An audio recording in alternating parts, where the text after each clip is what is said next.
You're a bit of a, I wouldn't say an odd duck relative to everyone else I've talked to here. But no. The reason I'm trying to draw a distinction is because you allocate to strategies. Correct. As opposed to securities. Individual securities. That's right. So I've been asking a number of people today, you know, how the turmoil in the White House that's spilling over into financial markets affects the way that they're thinking about investing. Yes. Does it affect the way that you're thinking about investing? Well, look, I mean, when you think of the potential pro-growth policies that could come out of Washington, you had regulatory reform, tax reform, infrastructure. So our thoughts have always been, you can count on regulatory reform, tax reform, maybe, maybe not, infrastructure overblown in 2018 at the soonest. So where we sit today, we're not terribly concerned yet. Obviously, more details to emerge. It comes back to basics. If you have a good investment process, a good security or theme that could do better if you get tax reform or have a better outcome if you get infrastructure, that's a good place to be. But still do fine without it. But still do fine without, right? I see. Because again, we step back and it's becoming more apparent that regulatory relief the executive branch controls, and they're being very muscular, or at least we expect them to be in the financial services area, particularly for regional banks and community banks, and also to a lesser extent energy. You don't need necessarily tax reform or infrastructure to do well in select opportunities there.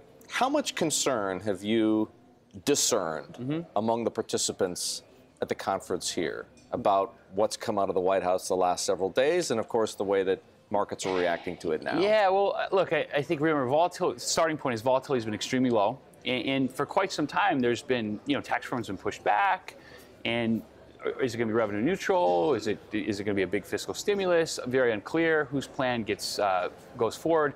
So one of the mysteries is why volatility remains so low after a significant rally. So today, unto itself, it's nothing to run around with your hair on fire, but it's more evidence that the markets are pushing back even further, if not discounting completely, one or two of the major pro-growth reform planks. So some concern, but certainly not anywhere near panic. Let's talk about strategies. Coming into 2017, there was a lot of excitement about equity long short and global macro. Yes. That both of those strategies, which hadn't performed particularly well, in fact, in some cases disastrously for the past several years, could once again generate alpha. It doesn't seem to be happening, does it? Like I talked to you before, hope springs eternal, right? And look, starting with the macro guys, it's really unfortunate. I mean, they were positioned for reflation prior to the election. They were long the dollar, short back-ended global yield curves, and were taking significant losses as markets moved the other way. And then you had an unexpected outcome, the Trump victory. They were able to make those losses back and have a decent year last year. And instead of using their heads and taking some of that risk off and waiting for a better entry point, they kept it on. And so what's happened this year? The dollar's weakened, the yield curve's flattened, generally things have moved against them. So, it's a tough space. It always will be. It's hard to time those things. Now with long short, again, you have these big mega issues of you no longer have an information edge.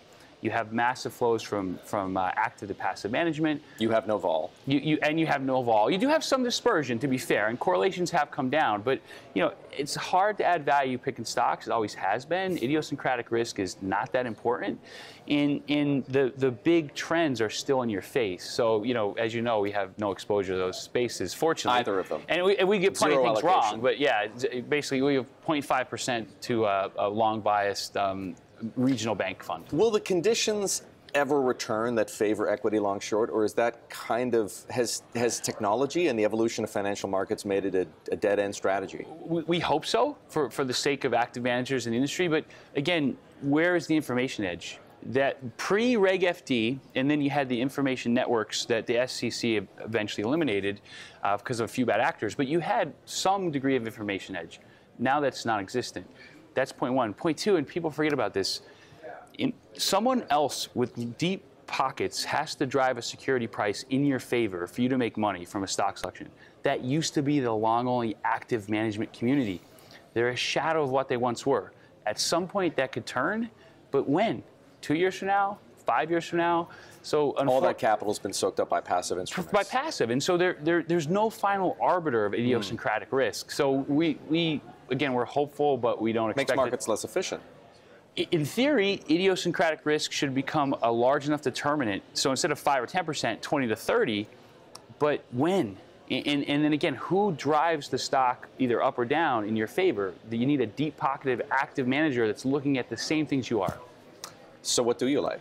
Yeah, so look, I think two of the themes that are recurring here at SALT are if you can find things that can profit from regulatory relief that you're fairly certain you're going to get, that's one. And then geographically, there seems to be enthusiasm for Europe, which we share with the cautions that always come around Europe. So I'll start with regulatory reform. One of the few things that everyone agrees in Washington, and there's very few, right? Whether it's Republican, Democrat, Senate, House, Trump, White House, regulators, politicians, is that the regional banks, community banks are overregulated, right? They need a little more room to breathe. They need a little room to breathe. And what makes sense for Bank of America or Citi does not make sense for Zions Bank, for instance. So that, to the credit of the Obama administration, they were already moving in that direction, and that is it's already been accelerated, will accelerate further. So the question is, how do you play that? Yes, we think, for you, yeah, that is a good question. We think we like things that have maybe less upside if everything goes right, but less downside if things go wrong. And so if you can play the CDOs of trust preferred securities that are backed by those banks, we think you have meaningful upside with less downside than, say, playing the KRE or various bank indices. So we like that, and that, again, fits in a broader theme of regulatory relief that you're fairly certain you're going to get. The second would be Europe. So, Europe, it's Europe. Don't forget that. So disappointment is part of investing in Europe. But Europe's been either a galactic disappointment or a disaster since 2010. Yes.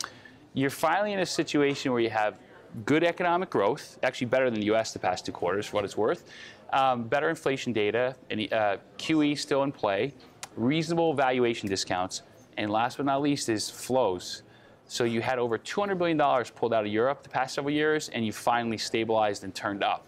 So we step back. We're not making a wild beta bet or anything like that. We're just saying that if ever there was a time for Europe to outperform the U.S., it's probably the next 6 to 12 months.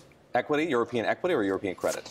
There's not a lot to do in European credit. I mean, the ECB's policy has worked, right? Those prices are high, spreads are tight. So there, we're focusing on more event-focused managers in the mid-cap space in particular, where there has been inefficiency. It's just been a crappy environment, part of my French, to operate in. I apologize. It's been a tough environment for so long. They have added alpha, but now you're finally getting into a situation where the environment's improved.